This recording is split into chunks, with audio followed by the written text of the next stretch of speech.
Bhagavan has to explain to Krishna what action is and what renunciation is to him more clearly. So he says in the 4th verse, Nakarbanam naishkarmyam purushošnute nacha sannyasana deva siddhim samadhi.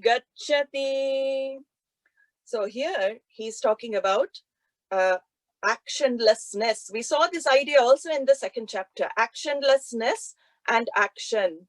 This is very, very subtle concept of our Shastra, subtle concept of Vedanta. But what Bhagavan is saying to Arjuna here basically is one cannot avoid acting in life, doing actions. Karma or actions, karma is translated as action here. Sometimes karma is used in the sense of result of actions as well. So we have to be, when you say this is your karma, it is not talking about action, it is talking about result of action. So you have to see the context. Here, karma, action, plays a very important role in spiritual life. If you give up action altogether, there is no chance for liberation. You cannot run away. He's telling Arjuna, cannot run away from society, family, and duties, because the problems are not outside you. As I said, the problem is you, the solution is you. Swami Dayananda beautifully put it in one sentence. Once you realize the problem is me, the solution is me, it is actually the beginning of spiritual life, because then you start working on your reactions to external. Instead of blaming everybody, blaming situations outside, you start working on your own mind, and you find, once you find you can take anything in life, you learn the teachings of the Bhagavad Gita, you'll find that all the challenges, you're able to accept people as they are, you're able to accept situations as they are as well, because life throws pleasant and unpleasant. These are, if you've seen these video clips on YouTube, some of the students have clipped some very nice verses of our chapter 2. You can go and have a look at them, but there's a couple coping with the pairs of opposites, non-resistance to facts. All of these are very important verses because they show that pleasant and unpleasant will manifest for everybody. It is part of life. Now, if I resist the unpleasant and always quote the pleasant, I am in for trouble, because it is always going to end up in disappointment. I have to face the fact of unpleasant situation, especially unpleasant. Pleasant, we have no problems with. As I said, it's the unpleasant that we have the issue with. We reject, we don't want unpleasant. But here, Krishna is saying, no, it is a fact. Unpleasant situations manifest for everybody. You learn to accept. You may find it's a bitter taste in your mouth, but with relative equanimity and calm, you have all the strength with you. You have all the equipment with you. Bhagavan has blessed you with all of that you can face the situations in life and overcome them. Sometimes the mind fools us into thinking, I cannot get through this. How am I going to get through this? But it is only the mind. If we learn to say no to the mind, you'll find there's an immense strength that rises from inside, strength not based on the mind. And Shastra says everybody has the potential of that strength within them. So this is what, he's saying here, na karmanam anarambhat, avoiding your duties, avoiding your activities, naishkarmyam purushaha na ashnute. So naishkarmyam is a very, very beautiful word in Sanskrit. It means nishkarma, nishkarmasya bhavaha. It means this idea that all karmas have gone away for that person. All karmas have gone away, meaning all his karmas are destroyed. He doesn't have any punya and papa anymore. Naishkarmyam purushaha na ashnute.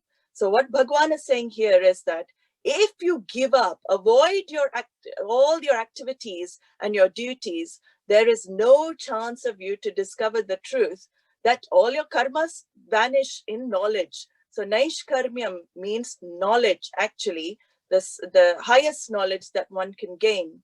Because actionlessness, and now this is a bit of a difficult concept to understand, but actionlessness is the nature of Atma, the self, actionlessness. Atma, the consciousness within every being, lends existence to action. At the same time, it is free from action. It is free from punya and papa. Very difficult to understand. Let me give an example. One of the very beautiful examples that our scriptures give is like, Atma is like the light on the stage. If you've gone to the theater, any theater, you'll see when the curtains open, it's all, curtains are closed, it's dark. Suddenly the curtains open, the light comes on stage. What happens on stage? The actors have their entrances, the actors have their exits, the scenes change. Everything is happening on the stage and everything is witnessed. The drama is happening on the stage. But without the light, can you see the actors? Without the light, can you see the scene changing? No, that light is Atma. It is the one that lends existence to all our lives, lends existence to all the scenes, the dramas of our lives, all the actions that we do. At the same time, is the light touched by any kind of action that's happening on the stage? No, it is a different order of reality. It is not touched by a nightmare scene. It is not touched by a murder happening on the stage. It is not touched by a wedding happening on the stage. It is totally free. At the same time, without the light, the stage would not come alive. Now, this is what actionlessness means according to our scriptures. This is what this akartritvam, Bhagavan will bring up more in the 4th and 5th chapter. This is a difficult concept to understand, but this is what the knowledge of the Upanishads is. Despite all the actions happening around you, actions happening in your life, you are actually free from the action. You are in the form of that light. You lend existence to all the actions happening, and you are untouched by all the actions. That is what a wise person experiences. I wouldn't say experiences. That's his reality. His reality is that he plays a role in this world, and yet he is free from all that is happening here. So Bhagavan is saying here, going back to mundane again, you cannot have this actionlessness by avoiding actions, right? This is the confusion that Arjuna has. Renunciation is not in the action. It is mental. It is not physically giving up. And he says here, Nacha sannyasana deva. Merely taking to ochre robes, orange robes, becoming a sannyasi, looking the part, you can never be a renunciate in the true sense of the word. So if that is the case, then everybody wearing orange will be an enlightened person. And we know that that is not the case. So, Naishkarmyam siddhim adhikachati, he says. So just because all these karmas are given up, nitya naimittika karmas, nitya means day to day, daily to be done karmas. These are all given up by a sannyasi, doesn't mean that he is a liberated person or is an enlightened person. Knowledge is what? This is where this actionless idea comes in. What is knowledge? It is being engaged in all the activities. At the same time, the person knows, I do nothing. It's a very, very, very, very, very interesting concept, very, very difficult to understand, subtle. Being engaged in all activities at the same time, knowing I do nothing. This person may be the busiest person externally. When you look at the person, they may be so busy, but inside the person, what does the person know? I do nothing. And this idea comes up in the 5th chapter, very beautiful verses. Naiva kinchit karomiti yukto manyeta tatvavita pashyan shrinvan sprishan jigran ashnan gachan swapan shwasan pralapan visrijan grinnan unmishan nimishan api. Bhagavan goes on to say, very beautiful present participles in Sanskrit, all this unending. It is ing in English translated. So what he's saying in this 5th chapter, which is bringing it, connecting it to the 3rd, actionless is what? He says, those who are steadfast in this knowledge, the liberated, the free ones, they always think, I am not the doer. Even while engaged in seeing, hearing, touching, smelling, moving, sleeping, breathing, speaking, grasping. So he goes on to all of these verbs. It's very interesting. all these actions happening for this person, yet inside, what does he feel? I am not the doer. Amazing. This is an enlightened person. This is one of self-knowledge, and this is discoverable fact for every single jiva on this planet. That's the amazing thing. This is the discoverable fact for everybody on this earth. So not absence of action. Bhagavan says it is not absence of action. And he gives this logic now. What is this logic? He says, Nahi kaschit kshanamapi jatu tishtatya karma krita karyate hyavashah karma sarvav prakriti jair gunaihi. He says, very lovely verse. I love this verse. Indeed, no one remains even for a second without performing action.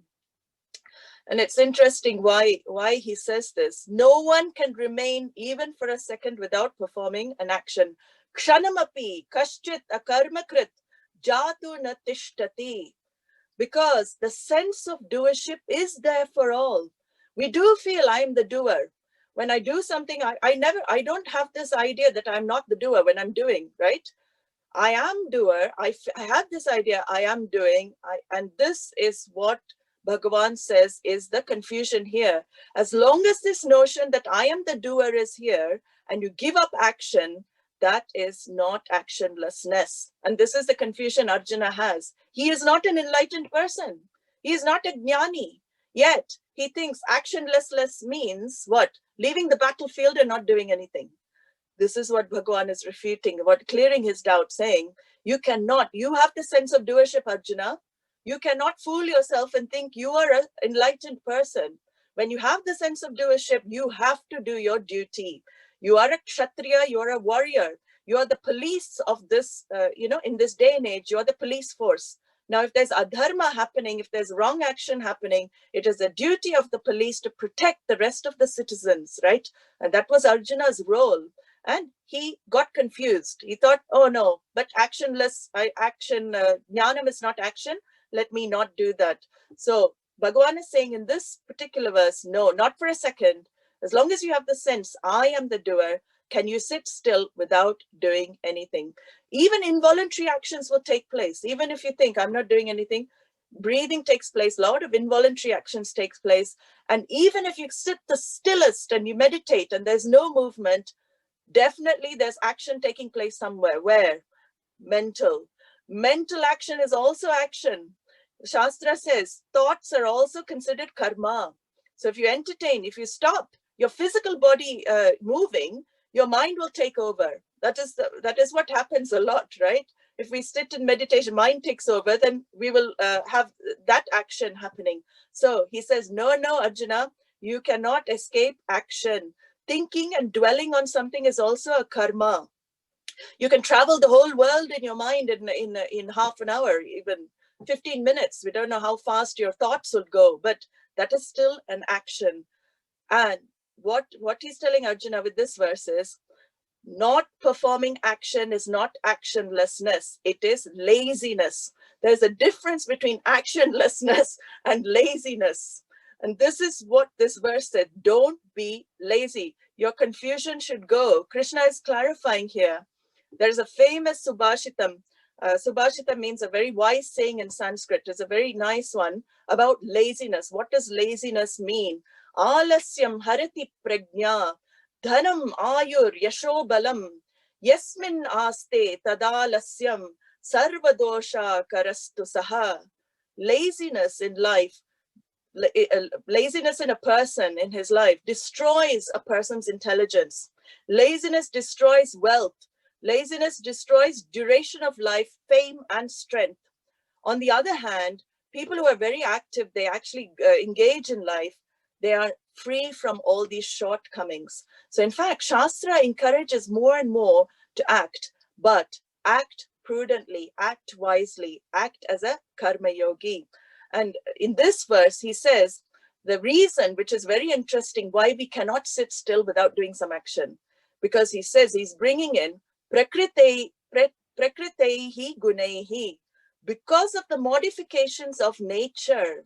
Now, this is very interesting. Prakriti is nature. Everybody has their own nature, swabhava. It's called swabhava in Sanskrit. You're born with your swabhava, your nature. And what is your nature governed by? It is governed by three qualities that pervade this whole universe. Sattva, Rajas, Tamas. Okay, you might have heard these words, three qualities. Sattva is the quality of goodness or the quality of peace, harmony, all of this. This is what karma yoga helps you to discover a more sattvic mind. Your mind becomes more peaceful and calm if you live that lifestyle. Rajas is the quality of activity, ambition, action. So that also, we are also governed by Rajas in our life. And tamas is the inertia, apathy, indifference, that type of thinking. But we need tamas. We cannot say tamas is low, because tamas is what puts us to sleep at night. It is the body needs rest, the mind needs rest. What puts us to sleep? It is tamas. Tamas, the guna, overtakes a human being, and that puts you to sleep. What wakes you up in the morning? That's why we call it sattvika kala. When we wake up, in the early morning, early hours of dawn, that particular time is called sattvika kala, because that is when your mind is more fresh and it can imbue and imbibe more things. So it's very good to have this habit of early rising, because you will find you become sharper mentally as well. So prakritehi gunehi, because of the modifications that all human beings have to undergo, due to the balance, due to these three gunas, which are always shifting. So sometimes you will feel very active in life. Sometimes you'll feel very, very inactive. Sometimes you'll feel very peaceful. We all go through these three states. It is part of nature. It is made in the universe like this. Prakriti is actually Maya, another name for Maya, or the material of this universe. And this material of this universe pervades every human being and every human form as well. So we are in the sway of these three gunas. How can you combat them? You cannot. That is what Bhagavan is saying in this verse. The gunas will take you over and make you act. They'll push you to action. So you cannot avoid action. Again, he's saying the gunas will drive you to act. And Ishvara has designed this body to act. He's given us arms. He's given us legs. He's given us these karmendriyani. They're called karmendriyani, or organs of action. There are 5 organs of action that the Shastra talks about. Vak, organ of speech, is an organ of action. Pani, hands, are organs of action. Pada, feet, are organs of action. Upasthani, organ of generation, organ of action. Payu, the organ of excretion, organ of action. So all human bodies are endowed with these organs of action. Now, if Bhagavan didn't want us to act in the world, he would have made us into blobs, like rocks. He didn't have to create bodies like this, right? He's given us karmendriyanis, so we act in the world. Otherwise, the body shape would have been totally different. So that is another logic that we give, that there is a reason why karmendriyan is given. Body will be driven to act, he says. Avashaha karma karyate. You will be made to do the action by the orders of nature. Rajas will take over, and you will find yourself unable to sit quietly, unable to sit still. So how do I live my life now? Do what is to be done with the correct attitude, keeping with dharma, in harmony with Ishvara. That is the rule of how I live my life. Doing what is to be done. And we'll see what is to be done is what is unfolding for you every moment of your life. This is called swakarma. What is unfolding for you every moment of your life is what is to be done by you as well. So giving up karma is not karma yoga, and there's no knowledge with giving up karma as well. Now I just take the next verse because it's important with this verse as well to go with it. He says, Karmendriyani sahiyamya ya aste manasa smaran indriyarthan vimudhatma mityacharasa uchyate.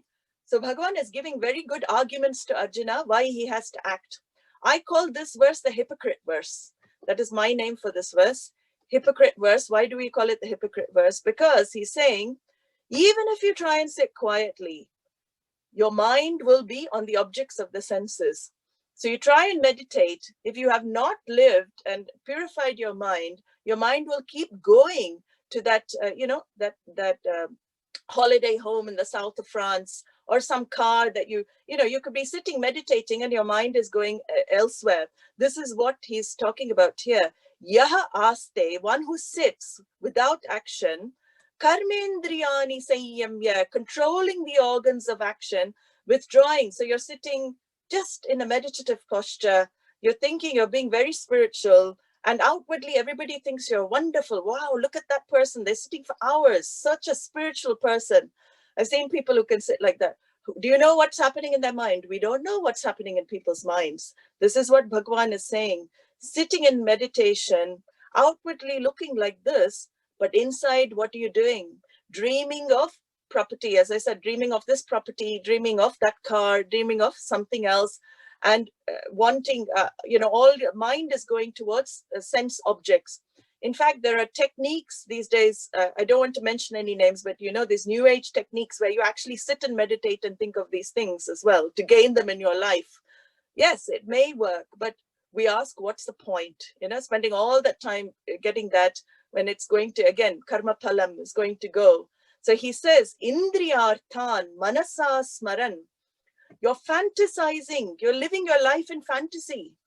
It is actually I'm not saying wrong, but he says, Bhagavan says, this living in fantasy, living in remembering the objects of the senses, living in your desires of your mind is not the right way to go. It is not the right way. It is better to live in the world, fulfill your desire and act. That is what Bhagavan is saying. If you have desire for property in the south of France, yes, earn money legitimately, go and get it. If you have desire for anything legitimately, Shastra says, go, and you can always go and achieve what you want to achieve. But sitting like this, thinking I am spiritual, I am not acting, and dreaming of all those objects is actually not very good for you in the spiritual life. So what he's telling Arjuna is that actually, I remember, I don't know, I always think of Harry Potter because a lot of our concepts of our Eastern philosophy is in Harry Potter. And there's one episode of Harry Potter where there's a mirror and he's sitting there and he's looking at the mirror and you see what you desire most, right, in that mirror. And he spends hours looking at the mirror. And this is exactly this point that Bhagavan is trying to make. You spend your time seeing the things you really, really desire and fantasizing about them, and you stop living your life. You don't act in the life. So Bhagavan is saying, act in life. Stop fantasizing. Get out there. If you want something in your life, it's better to do the action, but do it along with dharma. And if you don't do any action, the Shastra goes on to say, you may end up doing the wrong thing, wrong action. When you stop doing action, you may end up doing the wrong action. So make use of the organs of action that are given to you. Offer any action, offer your desires to Ishvara as well. Nothing wrong with having desires in life. This is something it's very important to understand, because there are many, people have guilt with having desires. When you read spiritual books, you'll read things like give up desires, don't have desires. But it is very natural to have desires. We're all human. And Bhagavan says in 7th chapter, I am in the form of desire in all of you. Now, if he's in the form of desire in us, and he says, I'm in the form of desire unopposed to dharma, I reside in each human being in the form of desire. Ichcha Shakti, we see in the, in Lalita Sahasranamam it comes, Ichcha Shakti, Jnana Shakti, Kriya Shakti Swarupini. That Shakti, the power of desire, is bestowed on every human being. Now, Bhagavan won't give us the power and then say, don't desire. That is not what's being said. Desire is very natural, but don't make your desires binding desires. We differentiate between binding and non-binding. Binding desires are that if this doesn't happen in my life, I am a wreck. I will not be able to take it. No, that is binding. Non-binding is what? I will make effort.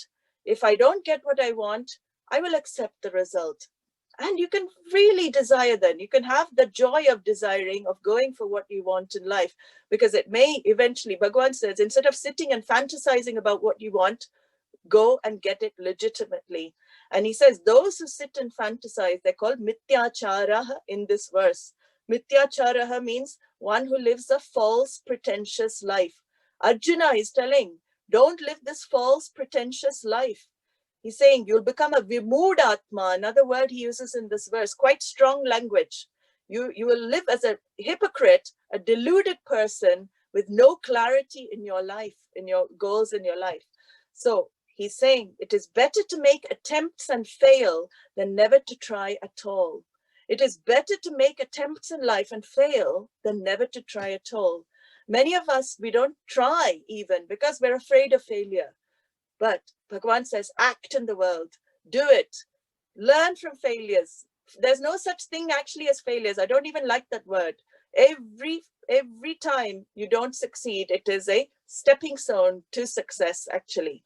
So it may be a lesson that you have to learn, but it's no such thing as failure. It is just a learning curve, and you have to keep going in life. So work hard, achieve best, do the best you can, and don't take what Bhagavan is trying to convince Arjuna is, don't take to sannyas before you are ready.